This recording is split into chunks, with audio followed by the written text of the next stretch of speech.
किताब को लिखा है, सारे उलमा उन्हीं की फ़िक़्ह को फॉलो करते हैं। रूल्स एंड रेगुलेशन इन इस्लाम, इस्लाम में रूल्स क्या हैं, रेगुलेशंस क्या हैं, और फॉलोअर्स के लिए अल्लाह ने क्या क्या चीज़ें रखी हैं जो इस्लाम को फॉलो करते हैं।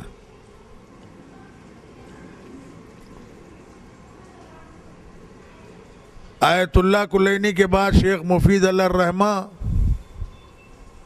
शेख मुफीद अलर्रहमा वो हैं कि जो फतवे दिया करते थे। एक दिन एक हामिला औरत का इंतकाल हो गया, लोग आपके पास आए, कहने लगे शेख मुफीद आपका क्या हुक्म है? कल ले जाओ उसको दफन कर दो। उसको लेके चले, असनाए राह में देखा कोई आराबी लिबास पहना हुआ शख्स आया, कहा ये जो हामिला औरत का इंतकाल हुआ है इसके बतन में बच्चा जिंदा है, पहले बच्चे को निकालो बाद में माँ को दफन करो। तो बच्चे को निकाला गया, माँ को दफन किया गया।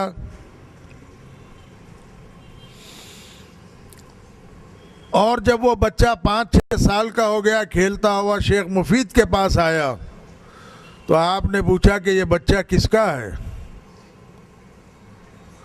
लोगों ने कहा पहले तो आपने फतवा दिया था वो हामिला औरत को दफन कर दो, फिर किसी आराबी साहब को भेजा था कि बच्चे को निकालो उसके बाद माँ को दफन करो।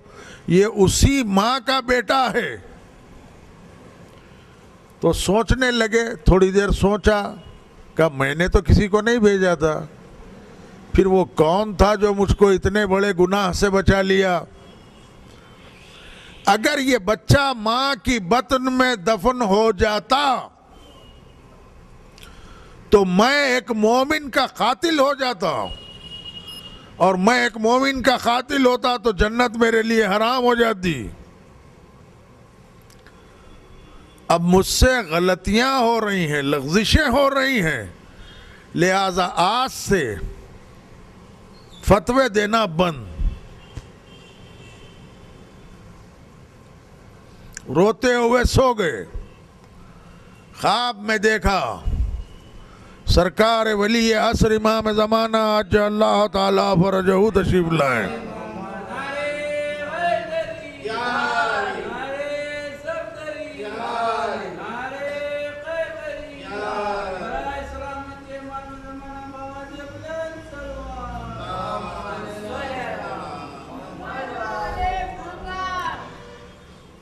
ख्वाब में आके शेख मुफीद के इमाम ज़माना फरमा रहे हैं, शेख मुफीद तुम फतवे देते रहो, जहाँ तुमसे गलती होगी वहाँ मैं तुम्हें बचाऊंगा। वो मैं था जो तुमको इतने बड़े गुनाह से बचाया। तो इल्म सीखना और वक्त के इमाम से मोहब्बत करना, उसका नतीजा क्या है? इमाम फरमा रहे हैं कि तुमसे अगर गलती होगी तो मैं बचाऊंगा। यह है आलिम की शान। और वही शेख मुफीद अलर्रहमा एक दिन ख्वाब में देखते हैं कि जनाब सैयदा 2 बच्चों को हाथ थामे हुए ला रही हैं। फरमा रही हैं शेख मुफीद ये 2 मेरे बच्चे हैं, इनको तुम दर्स देना, सैयद मुर्तज़ा और सैयद रज़ी। फजर की नमाज के बाद देखा कि कोई मोमिना चादर पेचा ओढ़ी हुई ये दोनों बच्चों को हाथ थामे हुए ला रहे हैं। तो दोनों को दर्स दिया शेख मुफीद ने, सैयद रज़ी और सैयद मुर्तज़ा। अल्लामा हिल्ली अलैहिर्रहमा 13 साल की उम्र में इज्तिहाद पर फाइज थे। लोगों ने कहा आप इतनी जल्दी इतना बड़ा इल्म कैसे सीखा आपने? कहा मुझे भी नहीं मालूम कि मैंने कैसे सीखा, मैं अपनी माँ से जाके पूछ के आता हूँ। गए, अपनी माँ से पूछा तो माँ ने कहा जाओ बेटा उन लोगों से कहो कि मैंने हमेशा बावजू रहकर, तहारत से रहकर, बावजू रहकर तुझको दूध पिलाया है। कभी भी मैंने एक खतरा दूध का हालत नजासत में तुझको नहीं दिया। ये उसका नतीजा है जो अल्लाह ने तुझे इतना इल्म अता किया। तो माँ की पाक दामनी, माँ की तहारत औलाद को ये रंग लाती है। अभी जैसे कि मैंने कहा कि शेख मुफीद के दोनों शागिर्द थे, सैयद रजी और सैयद मुर्तज़ा। सैयद रजी बड़े भाई थे, सैयद मुर्तज़ा छोटे भाई थे। सैयद रजी नमाज पढ़ाते थे, सैयद मुर्तज़ा नमाज नहीं अपने घर में पढ़ते थे। पढ़ते ज़रूर थे लेकिन मस्जिद में नहीं जाते थे, अपने घर में पढ़ते थे। तो लोग ताना मारते थे कि आपके छोटे भाई कभी नमाज पढ़ने नहीं आते, क्या बात है। तो जाके इन्होंने अपनी वालिदा से शिकायत की तो माँ ने कहा जाओ सैयद मुर्तज़ा पीछे बड़े भाई के नमाज पढ़ो। तो आए, नमाज पढ़े। जब हालत रुकू में थे सैयद रजी तो नमाज तोड़े और चले गए। नमाज तमाम होने के बाद लोगों ने कहा पहले तो आपके छोटे भाई आए नहीं और आए तो नमाज तोड़ के चले गए, क्या वजह थी। अब गुस्से में घर में आए, वालिदा से शिकायत की। माँ ने पूछा तो सैयद मुर्तज़ा फरमाते हैं भाई जब तक आप रुझान कल्ब से, सिद्क़े दिल से अल्लाह की बारगाह में रुजू थे, मैं आपके पीछे था।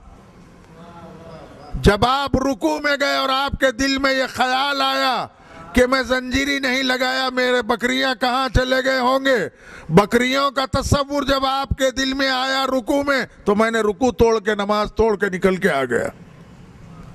तो बजाय गुस्से में आने के उठ के सीने से लगा लिया। फरमाया तेरा इल्म इतना बुलंद हो गया कि मेरे दिल की बातें तू जान रहा है। अल्लाह तेरे इल्म में और इजाफा करे। बजाय छोटे भाई पर गुस्से में आने के छोटे भाई को दुआएं देने लगे। सैयद रजी वो हैं जिन्होंने नहजुल बलागा लिखा। 465 खुतबे जनाब अमीरुल मोमिनीन अली इब्न अबी तालिब अलैहिस्सलाम के लिखा है।